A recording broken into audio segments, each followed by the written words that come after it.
बिस्मिल्लाहिर्रहमानिर्रहीम। कभी कभी हमें कोई समझ नहीं पाता, इसीलिए इंसान खामोश हो जाता है।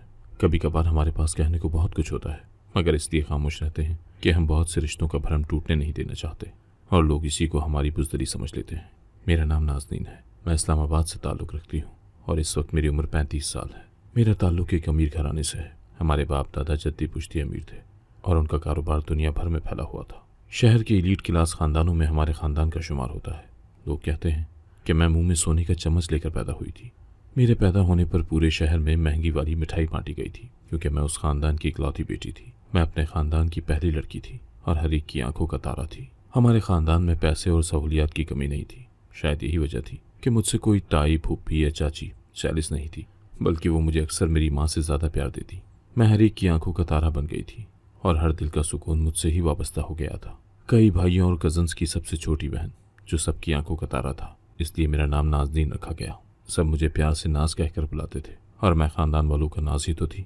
मेरी खूबसूरती ऐसी थी कि जो देखता बिना पलकें झपकाए देखता ही रह जाता। इस वजह से भी मैं ज़्यादा लाडली थी, क्योंकि हमारे ख़ानदान में लड़के ज़्यादा थे और मैं एक इकलौती बेटी थी। हर एक अपनी बेटी वाले नाज और अरमान मुझ पर ही निकालता। ताया अगर बाहर जाते तो वो मेरे लिए महंगे से महंगे तोहफे लेकर आते।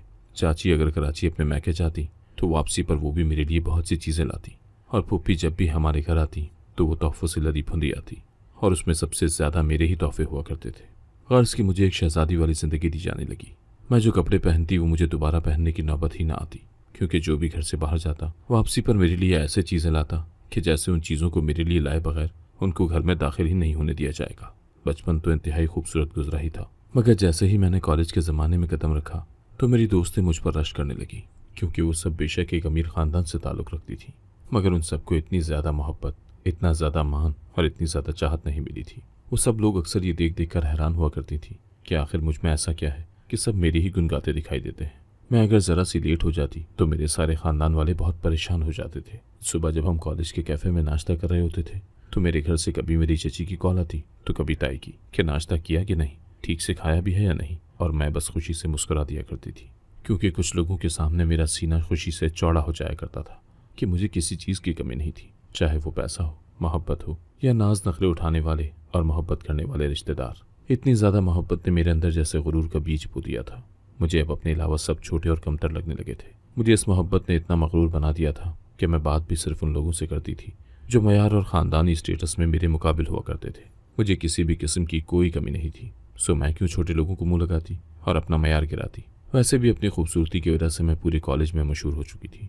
जैसे कोई सेलिब्रिटी आता है, आते ही छा जाता है। खूबसूरती और अदा के साथ साथ मगरूरपन के ज़रा से तड़के ने मुझे जैसे पूरे कॉलेज में मशहूर कर दिया था। मैं सबको ही जैसे मरूब कर चुकी थी। कोई भी शख्स मुझसे बात करते हुए पल भर को नर्वस ज़रूर हुआ करता था, चाहे वो कितना ही पुरातमाद क्यों ना हो। वहाँ मुझ पर यह डर भी वाह हुआ कि जिसके पास पैसा हो वाह वाह और इज्जत उसी की होती है, चाहे वो उसके लायक हो या ना हो। मगर फिर भी कितने ही लायक और फायक तलबा भी मुझसे बात करने के लिए मरे जा रहे होते थे। वैसे ये बात तो सच है कि हमारी जहनी गुलाम अवाम जिसको भी चाहती है तो अपना महबूब बना लेती है। मेरे केस में भी कुछ ऐसा ही हुआ था कि जैसे मैं ख़ानदान में हर एक के लिए अहम थी, बिल्कुल ऐसे ही कॉलेज में भी हर एक के लिए इंतहाई अहम हो गई। मुझसे दोस्ती करना और बात हो जाना ही जैसे सबके लिए बहुत फ़ख्र की बात हुआ करती थी। मुझे खुद इल्म नहीं हुआ कि कब मेरे अंदर से एक अच्छा इंसान मर गया और एक गुरूर और तकब्बुर वाली लड़की ने जन्म लेकर उसका गला घोंट दिया, और उसके मरने पर मैं अफसोस भी न कर सकी। मेरी चाल में गुरूर आ चुका था और तकब्बुर ने जैसे मेरे चलने, बोलने और रहने के स्टाइल को ही बदल कर रख दिया था।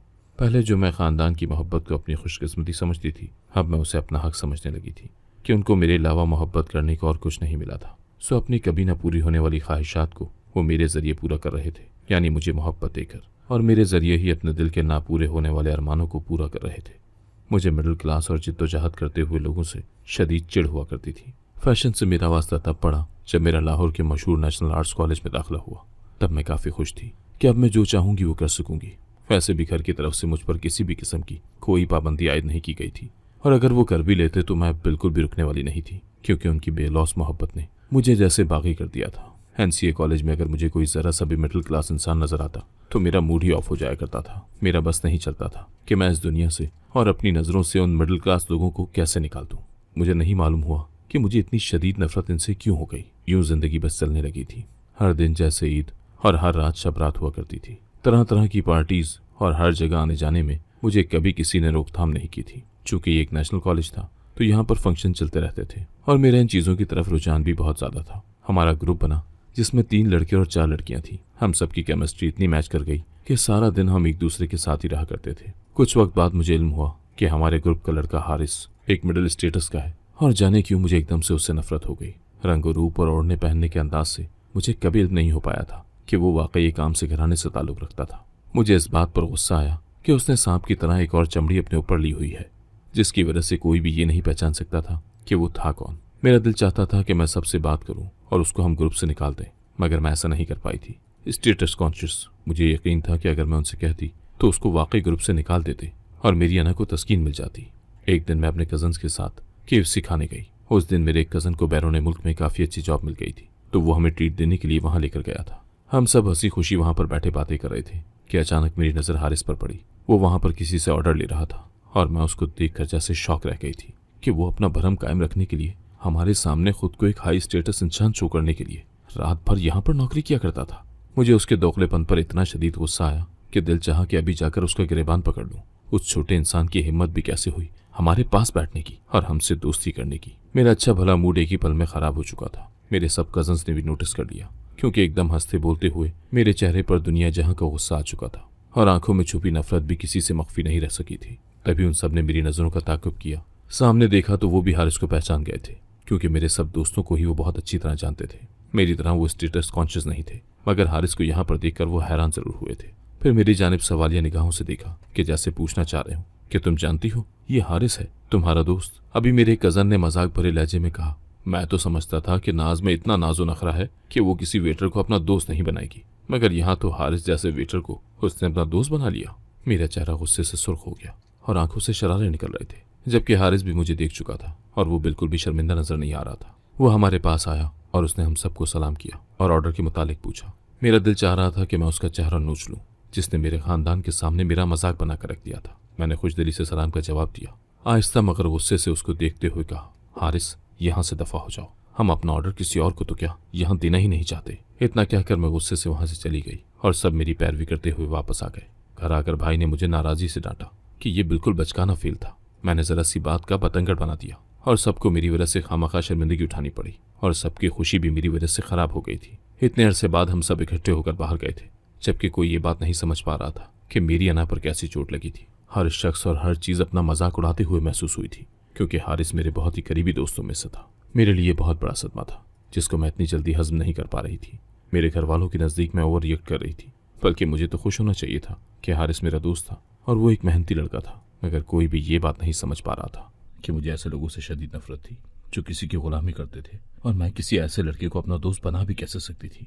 चंद दिन बाद मैं कॉलेज गई तो सभी मेरे इंतजार में बैठे थे। सब ने खुशी खुशी मेरा इस्तकबाल किया, जबकि हारिस ने एक सरसरी से निगाह डाली थी और खड़ा भी नहीं हुआ था। मेरा गुस्से से बुरा हाल हो रहा था। हारिस को देखकर वो तमाम बातें एक बार फिर से याद आ गई थी। अब मेरा बस नहीं चल रहा था कि किस तरह हारिस को इस कॉलेज से ही निकलवा दूं और वो मुझे कभी नजर न आए, बल्कि वो इस कॉलेज में पढ़ ही न सके। सब ने मुझसे छुट्टियों की वजह पूछी तो मैंने बस आहिस्तगी और बेजारी से नफी में सर हिला दिया था और इस टॉपिक पर बात करने की दोबारा किसी की हिम्मत नहीं हुई थी। सारा दिन मेरा मूड काफी अपसेट रहा था।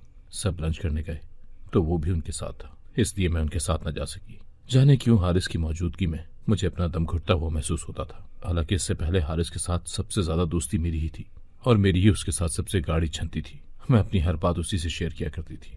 मेरे बेहतरीन दोस्तों में हारिस का शुमार होता था, मगर अब हारिस से इतनी नफरत हो चुकी थी कि मुझे हर उस लम्हे से कराहियत महसूस होती थी जब मैंने हारिस को अपना दोस्त भी माना था। उस दिन मुझे मुसलसल खामोश देखकर मेरी दोस्त सबा मुझसे पूछे बगैर न रह सकी, नाज़नीन आखिर ऐसा भी क्या हो गया है, तुम एकदम इतनी बदल क्यों गई हो? तुम तो जिंदगी को एंजॉय करने वाली लड़की थी, शोख व चंचल, और शोखियां तो तुम्हारी जिंदगी का हिस्सा थी, तो अब तुम क्यों मुंह लटकाकर एक तरफ बैठी हुई हो? मैंने उसको जवाब नहीं दिया था और बस सर को नफी में हिला दिया था। सब मेरे गुस्से और फितरत से आगा थे। सो वो लोग जब भी मुझसे एक से ज्यादा बार वजह पूछने की जसारत नहीं कर सकते थे, क्योंकि उनको इल्म था कि मैं बताऊंगी नहीं, बल्कि मेरा मूड मजीद ऑफ हो जाएगा। हारिस का असली चेहरा सबके सामने बेनकाब करना चाहती थी मैं, मगर सुबह ही भाई से वादा कर चुकी थी कि मैं अपनी पिछली दोस्ती का भरम रखते हुए हारिस को सबके सामने जलील नहीं करूंगी। और अपने भाई से मुझे इतनी मोहब्बत थी कि उनसे किया गया वादा तोड़ नहीं सकती थी। यूं ही 2 दिन गुजर गए। सबको अगले दिन कहीं घूमने के लिए जाने का प्लान था। किसी अच्छी जगह का इंतखाब किया था जो मेरी भी पसंदीदा थी, मगर मैं हारिस की वजह से नहीं जाना चाहती थी। उन सब ने मुझे फोर्स किया, मगर मैंने इनकार कर दिया और हमेशा की तरह वो लोग हार मान गए। लेकिन जब मैं कॉलेज गई तो हारिस भी आउटिंग के लिए नहीं गया था। यकीनन वो भी मेरी वजह से नहीं गया था। वो जान चुका था कि मुझे उस जैसे लोगों से शदीद नफरत है, सो वो मुझे अब मुखातिब नहीं करता था। हम दोनों के दरमियान एक अजीब सी दीवार आ गई थी। यकीनन हारिस को बुरा लगता था, मगर मुझे इन चीज़ों से कोई फर्क नहीं पड़ता। मैं दोबारा उसकी तरफ पलटकर देखना भी अपनी शान में गुस्ताखी समझती थी। मैं हारिस को लॉन में अकेला बैठा देखकर वहीं आ गई थी। उसके चेहरे पर हर सू सोचों के तफक्कुरात फैले हुए थे। मुझे देखकर वो चौंका था। शायद उसको लगा होगा कि मैं आउटिंग के लिए जा चुकी हूँ, बिल्कुल ऐसे ही जैसे मुझे लगा था कि वो जा चुका होगा। मैंने गुस्से से कहा, अगर तुमने उन लोगों के साथ घूमने नहीं जाना था तो तुम बता तो देते, ताकि कम से कम मैं तो चली जाती। उसने तहम्मुल से मुझे जवाब दिया, ये तुम भी बता सकती थी ना, ताकि मैं चला जाता। उसके जवाब पर मैं सुलग कर रह गई। मैंने उससे कहा, मिस्टर हारिस, तुम्हारी औकात ही क्या है? तुम हो क्या मेरे खानदान के मुकाबिल? तुम कुछ भी नहीं हो। तो वो तंजिया अंदाज में मुस्कुराया और धीरे से बोला, तुम्हारे पास अपना कुछ भी नहीं है। जो भी दिया हुआ है ना, वो तुम्हारे खानदान का दिया हुआ है। सो इतराने की कोई जरूरत नहीं है तुम्हें। मेरा चेहरा गुस्से की शिद्दत से सुर्ख हो गया था।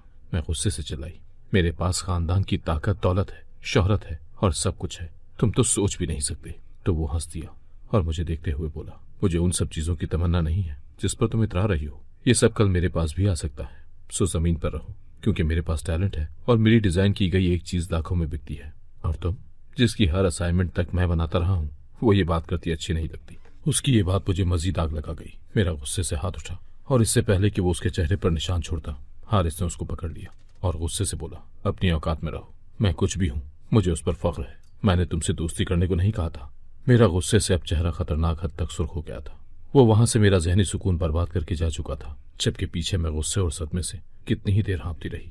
मैंने उसको मजा चखाने का सोच लिया और अगले ही दिन सब दोस्तों से बात की कि या तो वो मुझे रखें या हारिस को। मुझे खुद पर पूरा यकीन था कि वो मुझे कभी भी नहीं छोड़ सकते, क्योंकि उनकी कितनी ही आसाइशें और सहूलतें मुझसे ही वाबस्ता थीं। वो सब भी मेरे घर वालों की तरह यही कहने लगे कि मैं ओवर रिएक्ट कर रही हूँ। सबने मुझे समझाने की कोशिश की तो मुझे मजीद गुस्सा आ गया। मुझे आज तक कभी किसी ने नहीं समझाया था, बल्कि मेरी कही हर बात को ही अहमियत दी जाती थी। शुमाइल ने मुझे समझाया कि देखो, हारिस बहुत ज़हीन है और हमारे हर डिज़ाइन को वही अप्रूव करवाता है और वो बहुत टैलेंटेड है। हम सब इंतहाई निकम्मे हैं, सो बेहतर है कि हारिस को साथ रहने दें। हम सब भी तुम्हारी तरह ही स्टेटस कॉन्शियस हैं, मगर मुसीबत के वक्त में गधे को भी बाप बनाना पड़ जाता है। मैंने उनकी उस बात को भी नहीं सुना था, बस मुझे हारिस को नीचे दिखाना था। मैंने उन लोगों को वार्निंग दी तो कई दिन हम सब ने आपस में बोलना छोड़ दिया। ना वो मुझे बुलाते और ना ही हारिस को। हारिस को तो इस बात से कतन कोई फर्क नहीं पड़ा था और ये मैं देख सकती थी कि वो पहले की तरह ही खुश रहा करता था और उसे यूं खुश होता देखकर मेरा खून खौल उठता। चंद दिन बाद मेरा ग्रुप मेरे पास आया और सुलह का हाथ बढ़ाया। मुझे इस बात का यकीन था कि वो लोग मेरे बगैर कुछ भी नहीं है और कहीं रह भी नहीं सकते। मैंने कहा, मैं जानती थी तुम लोग मेरे बगैर नहीं रह सकते, क्योंकि सारी इशरत तो मेरे तवस्सुत से ही मिल रही है। मैंने मगरूराना अंदाज में कहा। हाँ, उन लोगों ने मेरी इस बात को खामोशी से सुना और धीरे से मुस्कुरा दिए, जैसे मेरी इस बात को नज़रअंदाज किया, मगर दिल ही दिल में इसको तस्लीम भी किया। खैर, हमारी फिर से दोस्ती होने लगी। हारिस को उन्होंने छोड़ दिया था और एक दिन एक एग्जीबिशन में हारिस के डिज़ाइन को ही पजीराई मिली और हमारे डिज़ाइन रिजेक्ट हुए। तो मेरा बस नहीं चल रहा था कि हारिस पर अजियतनाक चीखें बखेर दूं।